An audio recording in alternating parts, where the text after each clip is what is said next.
Hi, welcome to Hebron Fellowship Baptist Church. I'm Daryl Vining. Tonight, we're going to begin a series of discussions with Marcel Ausborn. He's a member of our congregation, but he's also a licensed professional counselor. So he's an amazing combination of things. He's been in practice for 6 years for people who have anxiety and mood disorders, and he's in private practice now at the Pinnacle Counseling Center. And I asked Brother Osborn to sit and shed on a few issues concerning issues of the day. And before we get into all of that, if you notice, he has on this amazing t-shirt. It says, "It's okay to go to God and therapy." And from that, it's drawn from 2 Timothy chapter 2, verse 21, where it says, "For those who cleanse themselves." And really, that's what counseling is all about, is us cleansing ourselves. Marcel, what drew you into this career field? It started as a way to be able to help people. I was working for the state of Georgia, and I felt like my purpose was much bigger than this. And through a series of decisions, went back to school to pursue my master's in mental health counseling. And it all just started from a place of just wanting to be a voice for those who were voiceless. What an amazing juxtaposition when you consider that, yes, you are a professional counselor, Right. but then also you're a man who trusts and believes in Jesus as Lord and Savior. Psalm 1:1 says that we ought not seek the counsel of the ungodly. Right. And so I'm grateful that you make yourself available to the masses and to the members. Right. There's a couple of issues we want to talk about today.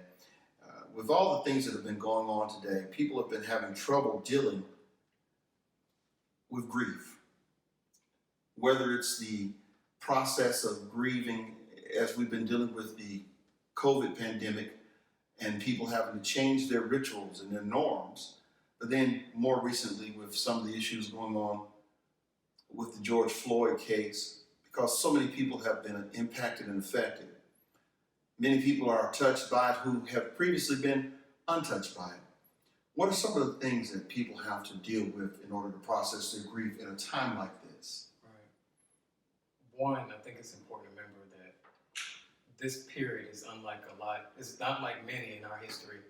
You know, we experienced COVID-19, stay-at-home orders, quarantine, and on top of that, experiencing an already pandemic that we've been going through for 400 plus years, and all in combination of a span of 6 months. So there's a lot of trauma as a result that a lot of us are dealing with, and not sure, how to express it. There's the grief of during the pandemic of COVID-19, people lost loved ones, not able to, memorialize their loved ones, not able to do the things that they normally would do, whether the gatherings, the social things, and you're just more isolated into yourself. And then on top of that, there's the increased frustration a lot of us are experiencing now as a result of these killings of Ahmaud Arbery, Breonna Taylor, and George Floyd, and just the re-traumatizing that we're all experiencing and witnessing these killings, but still, fighting to get our voices heard. And it's challenging, that we're all experiencing this, and it's leading to a lot of, stress and frustration and anger. So. One of the consequences I think that we're observing, though, is that it's hard sometimes to deal with two issues at one time. Right. On one side, you got COVID-19 that says kind of stay isolated. Yeah. But then when you have these issues that have come up, like you said, the Arbery case and the Taylor case and the Floyd case, where people want to get out and mobilize in the community, and it's like they're in conflict with one another. What are some of the emotional consequences that people are dealing with as a result of that? Yeah. A lot of people just want their voices to be heard. What you're noticing is a lot of people were speaking up and are touched that normally haven't been. And so we're battling, trying to protest, to have our voices heard, while also trying to, adhere to, 6 feet guidelines, which is kind of impossible in a protest. So it's the stress and the anxiety of, adhering to these guidelines, but also trying to, protest and get your voices heard. And, as a result, it's complicated things. We don't talk about it, but cases are still rising with COVID-19. But right now, people want to be heard. You're a professional counselor. You got your master's degree, and And I want to call you Dr. Osborne. I'm speaking it into your life. But the reality is that in your counseling with people, Right. ultimately your objective is to get them to refocus their priorities, to get back to a healthy place Right. of being and thinking. Right. With all of these layered situations going on, what can we share with the people who watch in on our Bible study, our worship service, to let them know that they can still refocus? Or what's a technique or a clue that you can give them on how they can begin to refocus their priorities so that they can impact the greater issues of the day, but yet also still not get lost in the things that they're dealing with? Yeah, certainly. That's a good question. Honestly, one thing is that we kind of have to unplug sometimes. You know, you think about just the video of George Floyd and, you know, the carelessness of the cop and his knee on his neck, and that video went viral and it's everywhere. But and a lot of us want to stay, you know, in tune. We want to stay up to date with things, but also it's still like we're re-traumatizing ourselves seeing these things over and over and over. So one thing is probably to unplug. You know, we kind of have to learn how to be during this period. That means, you know, away from, you know, TV screens, from social media, and kind of getting back to some of the things that kind of bring you peace, whether it's, you know, time with family, being able to do some of the hobbies that not able to do, whether it's maybe going out for a walk, something simple, you know, things that just really help you to kind of be, you know, instead of just plugged into this or that, you know, where you're still creating more anxiety and stress as a result. In the midst of all this, you know, people still have marital issues. Definitely. They have family crisis. Yeah. They have health issues. Certainly.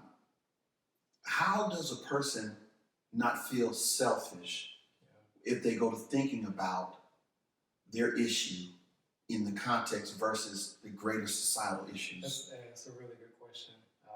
One thing I always share with my clients is that it may not be valid to anybody else, but the fact that you feel it is valid.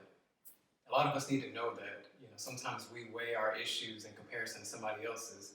It's like, well, I'm only going through this, and it's not as big as that, but it's valid to you. And so, you know, because we experienced COVID-19, we're experiencing, you know, the state of things with George Floyd. The other issues that we were experiencing didn't stop. The marital issues, the family issues, you know, the challenges with children, none of those things stopped. We just had to compartmentalize it and focus on, you know, COVID-19 and getting through that pandemic, you know. And so it's challenging, but I think one thing is recognizing that it's valid. It may not make sense to anybody else, but you have to understand that it's valid because you feel it. And that's what trauma is, honestly. Trauma isn't necessarily, you know, what the event looks like, but it's what the event does to you. And that's really what trauma is, and that's something that we need to learn as a community. So, and I know that everything can't be marked down by a simple formula, but when a person finds himself in that trauma, and they're in that low place, what are some ABCs, if you will, or some 1, 2, 3s that can move them from that low place to a point where they begin to see the light of day, the hope of possibility? Sure. Of course, therapy is a really good start. You know, therapy provides a safe place, you know, to be seen and to be heard. But the honest truth is that therapy isn't the only solution. You know, you can have support through your church body. You know, there's people that you feel that you can trust and talk to. That those could be good supports. Friends are helpful. You know, sometimes they can kind of exacerbate things, but sometimes they're helpful. You know, and so you kind of have to recognize that there's a problem. You kind of have to recognize that how I've been coping is a lot different than where I was. So maybe you recognize that, you know, I've been more depressed, I've had lower motivation, haven't had as much energy, haven't been sleeping well. And sometimes it takes us time to recognize those things because we fall into these patterns for so long. But recognizing that, I've really been off. You know, we have to recognize it's a problem. And then whether it's getting, you know, seeking help from somebody, whether it's somebody, you know, your pastor within the church, or seeking help professionally, being able to seek help, you know, and talk about it is huge. And it's not a lot. We don't often do that enough because of the stigmas and, you know, I'm crazy if I do that. But a lot of us are suffering in silence, spinning our wheels in circles, trying to figure it out on our own. But we're tired and exhausted. So recognize that there's a problem Right. or a pattern that's going on. Right. Seek help for that. Definitely. And then what's the next action step? Then the work falls back on you. You know, you can get help from your therapist, you know, your pastor, but also recognizing that there's work you have to do. What's really important to know about that is that in that journey, you know, having a relationship with God, you're not alone in that journey. You know, we know that, you know, God, He gives us trials, tribulations. He never said that you weren't going to go through life and not have experiences or trials, but He promised you in that He'll never leave you nor forsake you in that. So you can have that promise that He's right there with you. So that means, like, if I have to get out of my comfort zone and do some things that's challenging, He's right there with me. You know, if that means if I'm doing some things I'm not normally doing to get better, He's right there with me. And that's part of the promise He gives us. So it's recognize, Right. seek some help, Yeah. challenge yourself to change, Yeah. and then change. Definitely. Well, that sums it up pretty good for today. Marcel, thank you so much for sharing with us. Yes, sir. I hope that this has been a blessing for you and beneficial to you. It's my heart's desire that you seek ye first the kingdom of God and all of His righteousness, then all of these things will be added unto you, according to Matthew 6:33. And God has a plan for you to prosper, regardless of your situation or circumstance, but you have to act on it in a meaningful and productive way. God bless you. May Heaven smile upon you.